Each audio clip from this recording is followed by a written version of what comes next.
let's take just a moment and allow your eyes to gently close.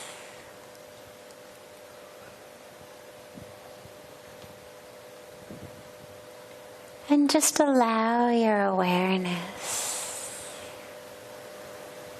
to pull into your breath. Instead of having our attention jumping around all over the sights and sounds and sensations in the world around us, or in the constantly changing thoughts and emotions and memories and feeling states in our brain.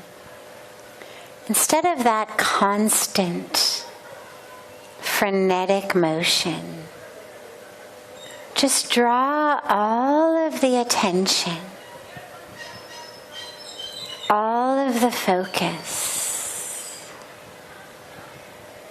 all of the awareness to the breath. And don't try to change the breath. Just simply allow the awareness to anchor itself fully in the breath.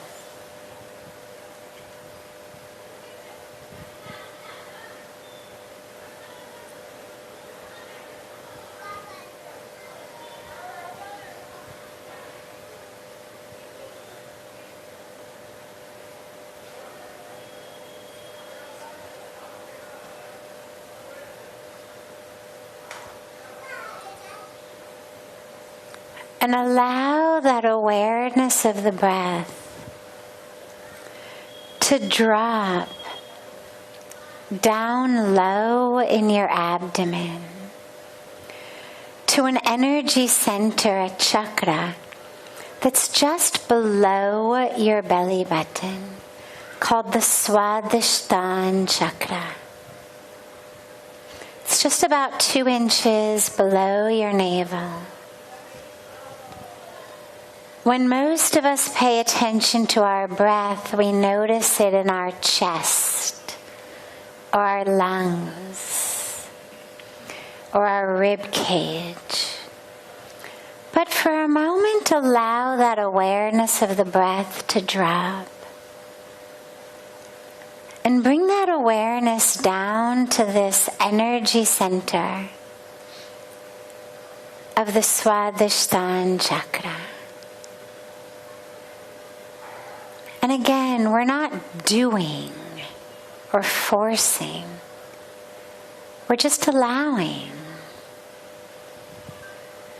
Just allowing the flow of prana. When it comes in, to come into that energy center. And you can think of that energy center, that chakra, you can think of it like a lotus flower. And as the breath comes in, notice how the petals of the lotus flower open. With each inhalation, as the prana comes in, just feel the petals of that lotus opening and opening.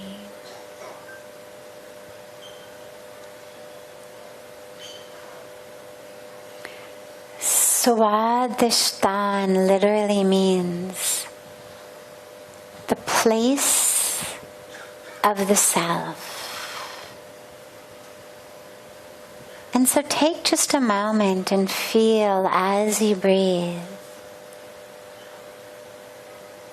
the petals of the flower of yourself, your true self. Feel them open.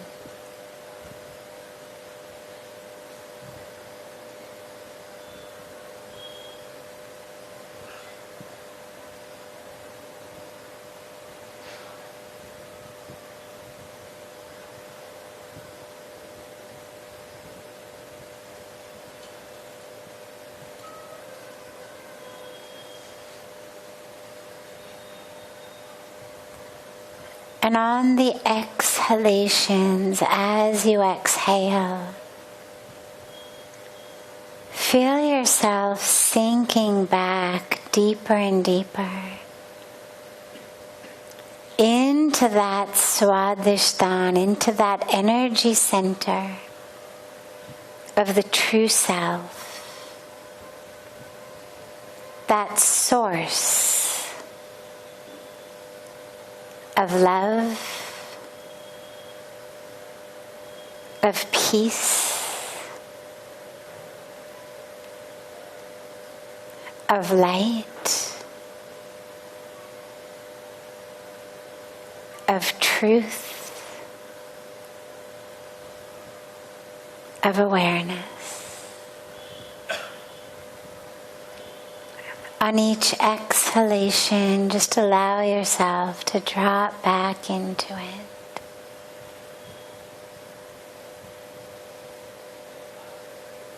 And on each inhalation, feel the petals of that lotus opening more and more.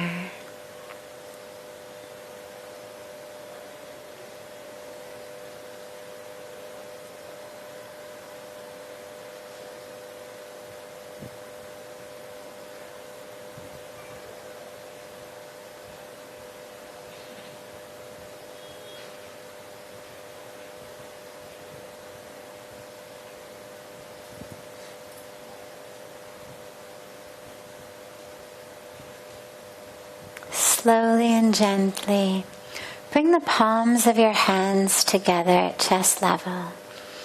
And just gently rub the palms of the hands against each other. Now press those palms of your hands into your closed eyes.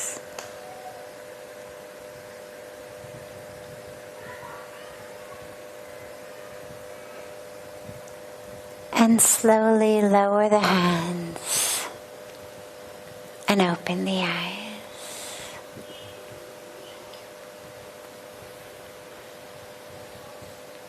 Welcome to Satsang.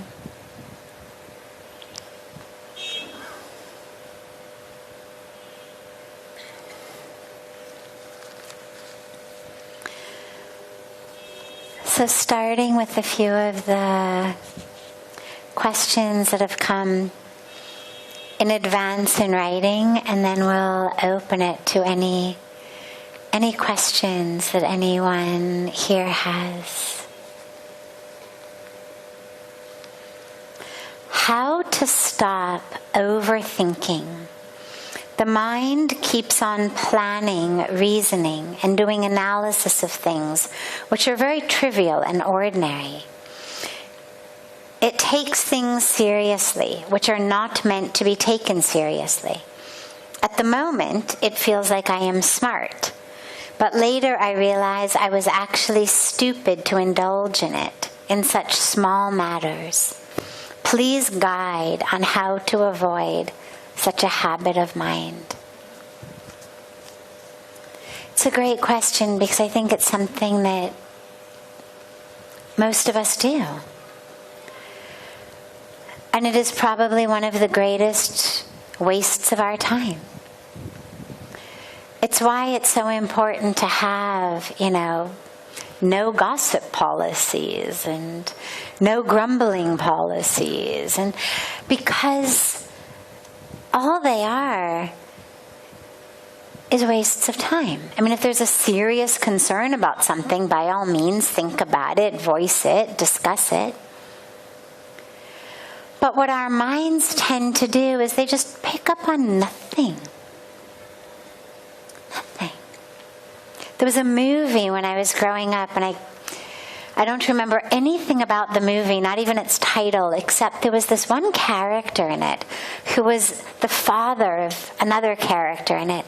And he was quite elderly and was starting to have dementia. And one of the things that he did, which was really funny in the movie, was wherever they would drive, he would just read out loud the street signs, or the signs wherever they would go. So as they would drive, he would say, "Mr. Smith's Laundry," £5 for the price of 2. McDonald's, 1 billion served. Crosby Street.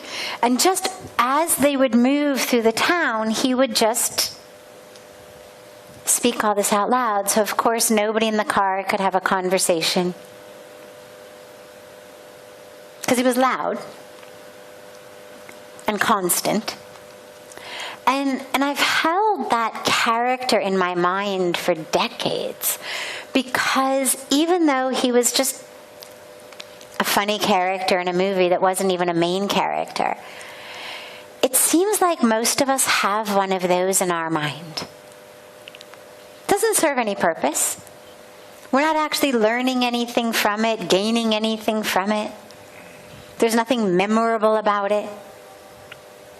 We're just going through life, kind of reciting street signs of whatever we're passing by, kind of allowing our minds to get completely preoccupied by things that have no relevance, no importance, no depth, no meaning.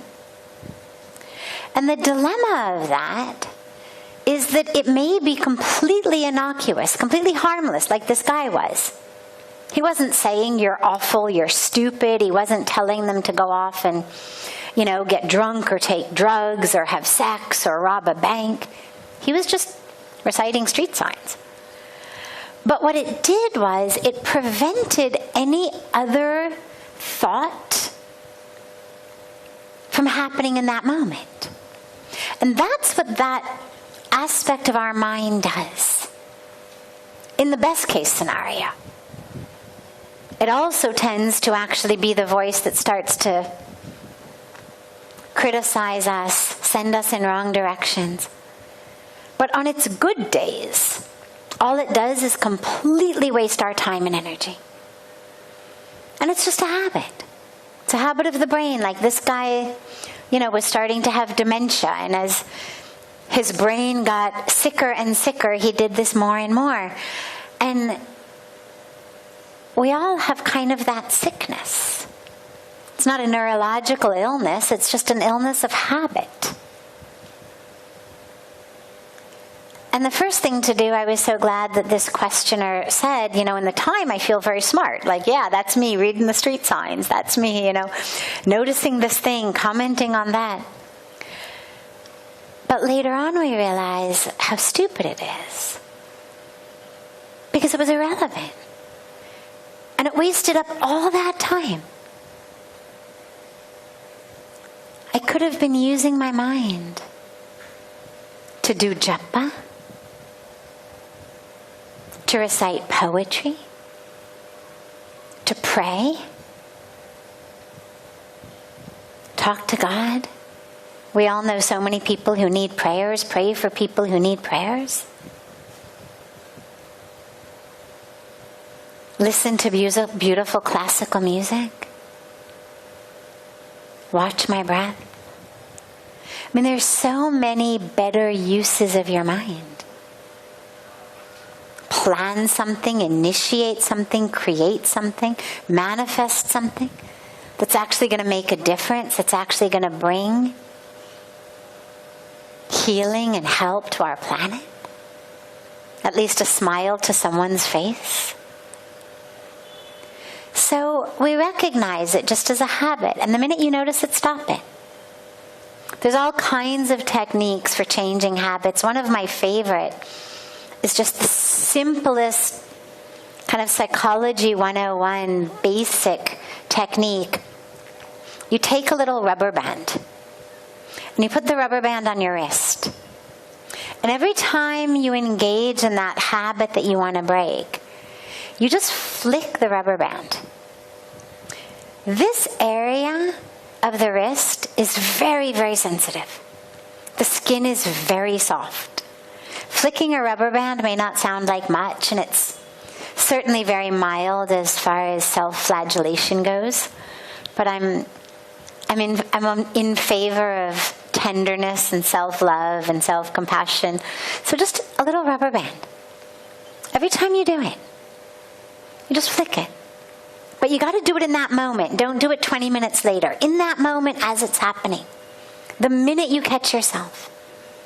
And what'll happen very quickly, literally within 1 or 2 days, is the moment you start to have one of those thoughts, the body will cringe. Even before your conscious mind has recognized, oh, I'm doing it again.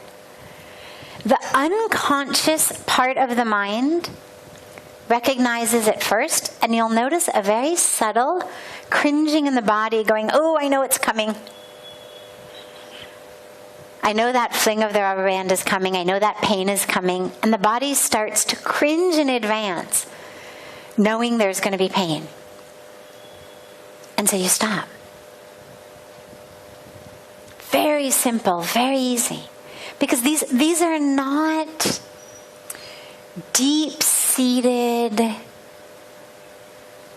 depth of the being, traumatic, experiences we need to work out. These are just habits of the mind. And all you got to do is just change that habit. Start associating pain with it. Another good thing to do is keep a little jar or piggy bank in your bedroom. Every time you engage in those types of thoughts, put some money. Plan in advance how much it's going to be. A certain amount of money, though. It should be enough to hurt. Not enough to bankrupt you, but enough to hurt. Place some money in that jar. But here's the catch. That jar must go to some charity that you don't actually really believe in. Right? Like I happen, for example, to be, I'm American by birth, and I think most of you knew that. And one of the great dilemmas America is facing is the proliferation of handguns. And I won't go too much into that, but I tend to be very against the ease with which everyone can buy a gun and then just walk into school and kill people. And I'm kind of all in favor of more and more restrictions of the use of handguns. So for me, I would have to donate that money to, say, the National Rifle Association. Like the people who are doing all the lobbying for gun rights. So not only are you losing money, but that money is going somewhere that's exact opposite of what you believe in. Now again, very quickly, the minute that thought even starts to come, the mind goes, no! Because that's another bunch of money for those guys. So whatever technique works, but it should be something that doesn't make you feel awful about yourself, so it's not self-critical. It should have a little element of kind of a game with yourself, so you're not taking yourself too seriously. But also it should be something that hurts a little bit. Just a little. A little bit of pain in the arm, a little bit of pain to the pocketbook. And slowly, slowly you'll find that you actually are able to break the habit. And then you'll find that you're able to give the mind a new habit. Because that's the other piece. I was talking about this last night, I think, or the night before, that you have to give it something else to do. So instead of being negative, let it be positive. Instead of metaphorically reading the street signs, it should be doing japa. Make sure you have something else for it to do. So the minute you fling this, or you put the money in your piggy bank, the mind now has to have something else to do. So make sure to also give it that. Maybe there's mantras you want to be learning, poems you want to be learning, songs you want to be learning. Come up with 2, 3, 4 different things that you would like your mind to be doing instead of what it currently is doing. So that as you break the habit, you're able to bring in a better habit. Great. Other questions here? Yes. So, I would like to say, good evening. So, we all carry energy and vibration in us. You have to hold the mic a little closer. So we all carry energy and vibration in us, right? And we walk projecting it every day, wherever we go, interact with whoever we want to. But life as true as it gets, puts people in some, unforeseen circumstances, scenarios, or struggle that they go through. And it's as much warranted as death is, as you said yesterday, right? So we may not mean to harm people or, project a negative vibe to someone else. But then, Can you put the mic towards your mouth? yeah, sure. No. So, Tilt. okay. So, got it? Yeah. Okay. It's not an ice cream, thanks. So, the question is you maybe want to have, a good connection with a person, just to talk, or maybe just to glance at them, or just a hi, a hello. But then, when that thing is not returned to you, you're already, going through some struggle just like everybody else. But how to handle that moment where I had no negative vibe in me for the other person, but how to handle that? Maybe the thought is they should not have been astrayed, their energy astrayed to a negative direction because of our projection, right? I hope I'm making some sense or not. I'm not sure. So it was a little bit hard to hear you. That's why she was trying to tell you to hold the mic. The problem is every time the mic moves, we get one word and then we lose a word and get a word and lose a word. But I think I got it. In terms of the energetic emanations that we all give, the manifestations that we all give, that as you're moving through the world, that if you hurt someone, is that what you were saying? That you don't, right, that's what I'm saying. You hurt them, but you don't mean to. Oh. So Mike de nunca via. आप पकड़ लो उनके लिए, आप पकड़ लो. So I'm saying, when a person is going through some phase of struggle, and they are in that frame of mind where they're actually not thinking negatively about anything or anyone, but they just want to have sort of an interaction, and all the interactions that happen willingly or unwillingly, right? Negatively, because they've got that negative energy going. Yeah, but, got it. Okay, but I we do understand. not mean to project it to them. I totally understand. Yeah, got it. Okay, so when we're going through trouble and difficulty and suffering, that's the energy that we bring into our interactions. Now, we don't mean to hurt people, but because that's what we're going through, that's the energy that we bring. So, and of course, those are the times that we really need more and more love and support. If you think about the times that you've been on the receiving end of that, a friend, a loved one, a colleague is going through a hard time, most of us want to be there for that person. It isn't difficult. Most of us are not hurt or negatively impacted because someone has come to us when they're in a time of trouble. As long as that person is able to stay conscious. The problem that happens is if I'm not conscious, my anger, my frustration ends up getting taken out on others.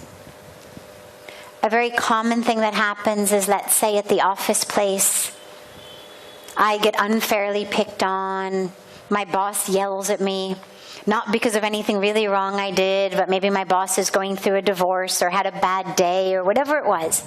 I get yelled at. I can't say anything to the boss because I don't want to lose the job. But I'm holding that negative energy.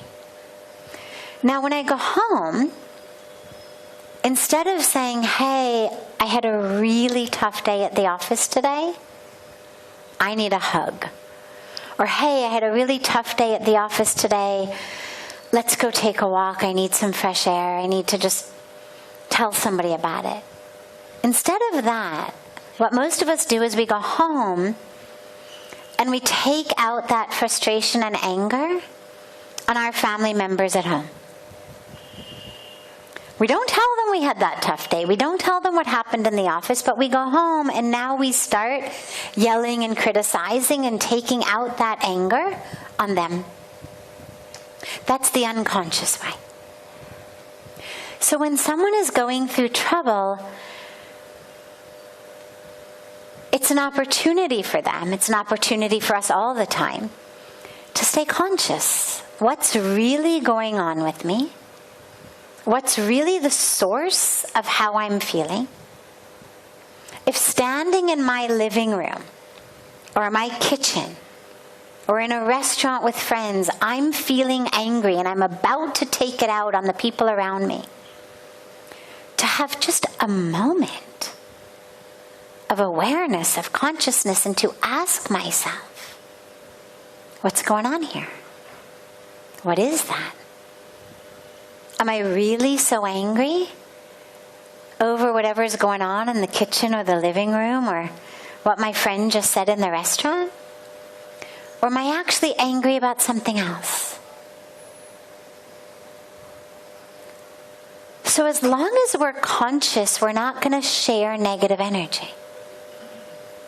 By helping someone who's struggling, we don't feel negative energy. We actually feel positive energy to be able to give them love. When someone's needing love and we are able to generate and share love and compassion and understanding, well, that love and compassion and understanding is being generated within us. So that's actually what we feel. We don't feel the negativity unless the person in front of us, essentially vomits it out onto us by taking it out onto us in that way, which is what a lot of us do. So as long as you stay conscious, A, it'll be a lot nicer for the people around you, but B, you will actually get what you need. Because picking a fight with your spouse or your children or your friends doesn't actually heal you from what you were going through. It doesn't help you in any way. All it does is further isolate you. So if you're struggling, be honest about it. You don't have to take an ad out in the newspaper, but be honest with a couple of people about it so they can fully support you. Be vulnerable, be open, be transparent, let people know what's going on. And that gives them the beautiful opportunity to show up with compassion and love and understanding. And it gives you the opportunity to actually get what you need to help transform that negative energy into positive energy. Yeah, of course. Other questions? Yes. No. Good evening, ma'am. I am student from Gurukul Kange Vishwadhyaya Haridwar, and my question is, how can we know that what I am meant for? Means, what is my destiny? How can I know? Beautiful. So, unfortunately, we don't come onto Earth with serial numbers, tattooed on our rear ends that we can then just Google it to discover what that is. Is it a Honda? Is it a Toyota? Is it or some QR code, that you can just look it up on? What is this? We don't know. But, fortunately, what we know is that our highest destiny, what you could consider the ultimate serial number, the universal serial number for all of us, is that the reason we're here, our destiny, if we are conscious, if we actually live our life in accordance with Dharma, then our destiny is what we call self-realization or God realization. That discovery of the truth of who we are. That oneness with the divine. That's the ultimate destiny that we're all going toward. Now you're young, you're a student. You probably meant it not only on the highest spiritual level, but also on a pragmatic level, like what job should I get? What should I study? And here's the thing, there isn't an equation for it. Other than, the only equation I can give you is trust yourself.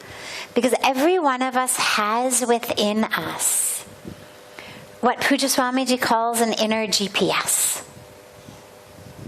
We actually know inside us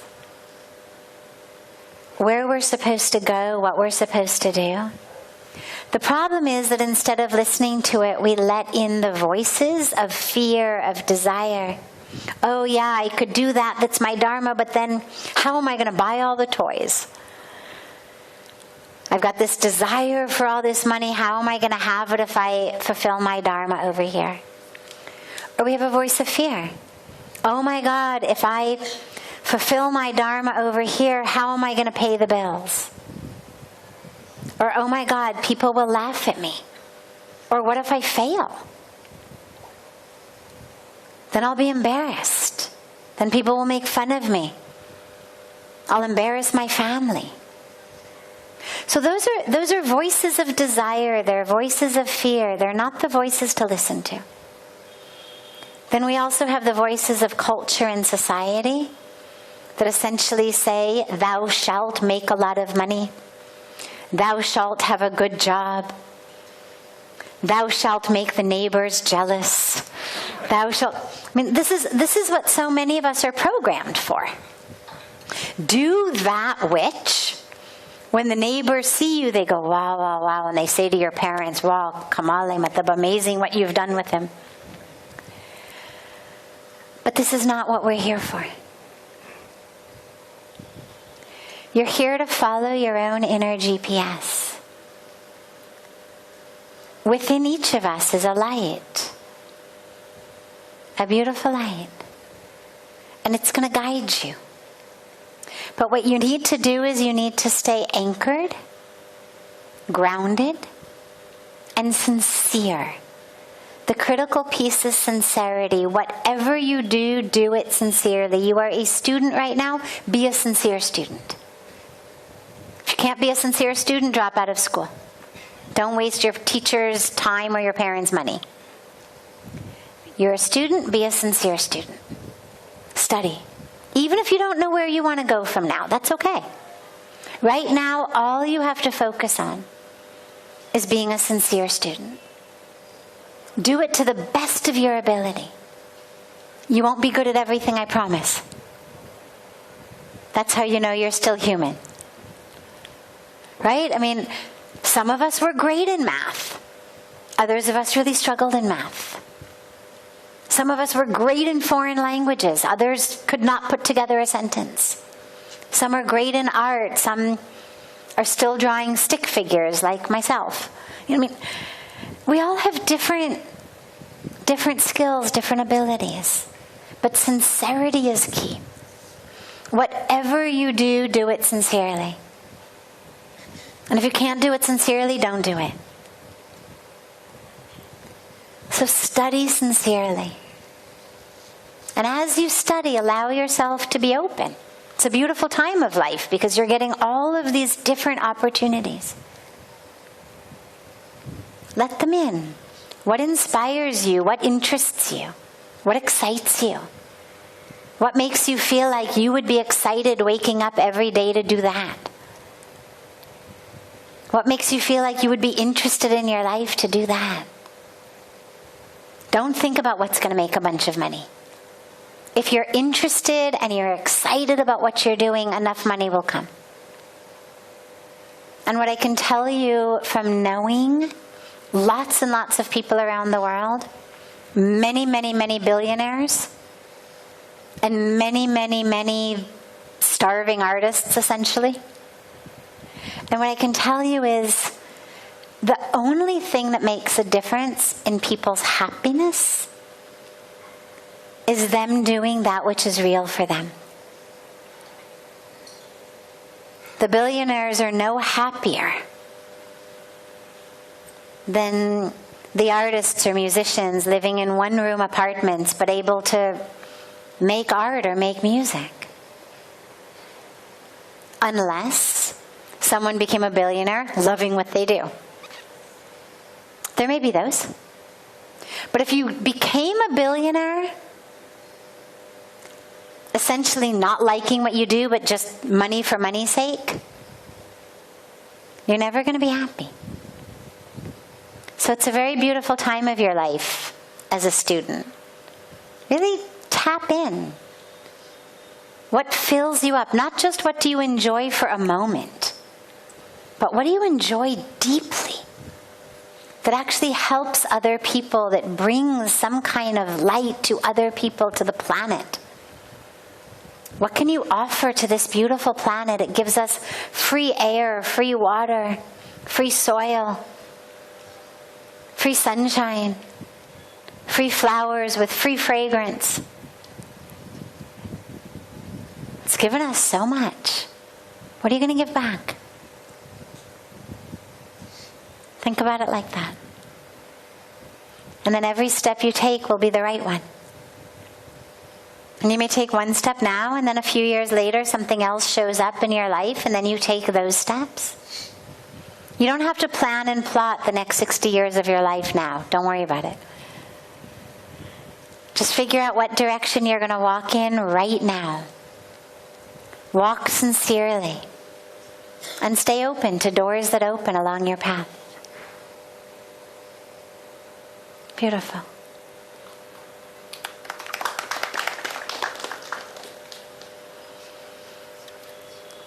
Have a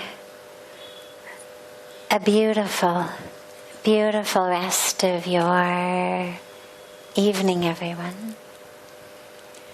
A beautiful morning and day to our family joining us from all over the world. And I look so forward to seeing you all tomorrow. Have a beautiful, beautiful night.